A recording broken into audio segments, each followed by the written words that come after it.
El monumento que recuerda a las víctimas de la explosión del buque norteamericano USS Maine es tal vez uno de los más llamativos en el paisaje del malecón habanero. De las controversias históricas que alrededor de este hecho se mantienen y los avatares del sitio que lo conmemora, estaremos hablando hoy entre cuentos y leyendas. Si se anima a seguirme en esta travesía a través del tiempo.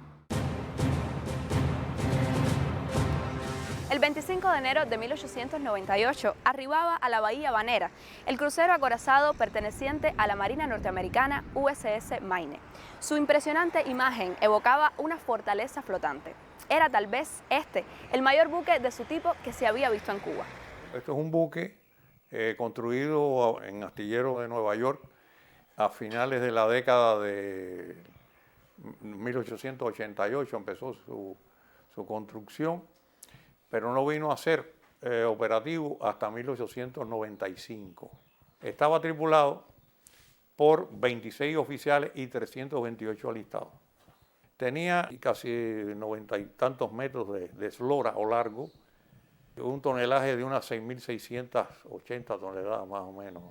A finales del año 97, la insurrección se había extendido a todo el país, había fracasado la política de reconcentración de Weyler, los españoles lo habían sustituido y entonces habían decretado la autonomía a partir del 1 de enero de 1898.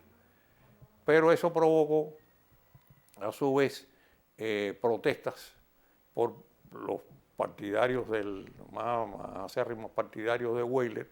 Hubo algunos desórdenes y eso fue el pretexto. Tuvo el cónsul norteamericano que pidió entonces que se enviaran buques de guerra a puertos cubanos, buques norteamericanos, para de alguna manera tener una cierta autoridad o ejercer cierta presión, como se dice, preservando siempre o defendiendo la presencia y propiedades de los norteamericanos en Cuba. El Maine, la visita del Maine, se produce el 25 de enero de 1898, ellos llegan a La Habana. Cuentan los cronistas de aquella época que la presencia del Maine era impresionante porque era el buque de guerra mayor que había visitado La Habana. En la noche del 15 de febrero de 1898, una explosión estremeció La Habana y abrió la puerta para la intervención de Estados Unidos en la Guerra de Independencia. Cuando ocurre la explosión, de los 26 oficiales de la plantilla del buque, había a bordo 22. Y uno de ellos era el comandante del buque. 2 de ellos fallecen como consecuencia de la explosión.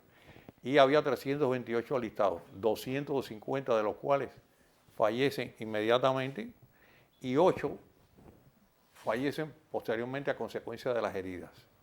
Es decir, que hubo un total de 260 fallecidos como consecuencia de la explosión. Por supuesto, hubo muchas conjeturas alrededor del origen de la explosión. Los españoles quisieron formar una comisión mixta para la investigación de la explosión, pero eso no se permitió. Los norteamericanos no estuvieron de acuerdo con eso.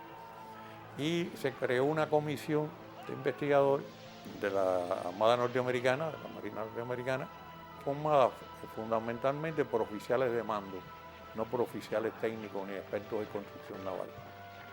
Se puso como al frente de esa comisión un capitán de navío, William Sampson. Ellos estuvieron haciendo sus labores y recogiendo información de los buzos, etc. Y llegaron después, pasado un tiempo, a la conclusión de que la explosión había sido de origen externo, cuando los españoles decían que era de origen interno. Si se revisan la construcción del Maine, sobre todo si usted lo ve en planta, puede ver una cosa muy curiosa, y es que los pañoles de municiones, es decir, los depósitos de las municiones, estaban rodeados por depósitos de combustible. El combustible que usaba el Maine era carbón de piedra. La idea que tuvieron esos constructores es que si, por ejemplo, le hacían un disparo al buque en un combate, pues el proyectil entrara primero por la zona donde está el carbón de piedra y eso le sirviera como de amortiguador, como de protector a las municiones que estaban en el centro. Pero ¿qué pasa? El capón de piedra, en determinadas condiciones de humedad y temperatura, hace ignición espontánea. Había antecedentes ya en todas las marinas que estaban usando eso como combustible, de incendios a bordo de los buques y explosiones. Lo cierto es que los norteamericanos responsabilizan a España con la explosión del buque. La explosión del Maine viene a resultar entonces un pretexto para la intervención, porque se utiliza mucho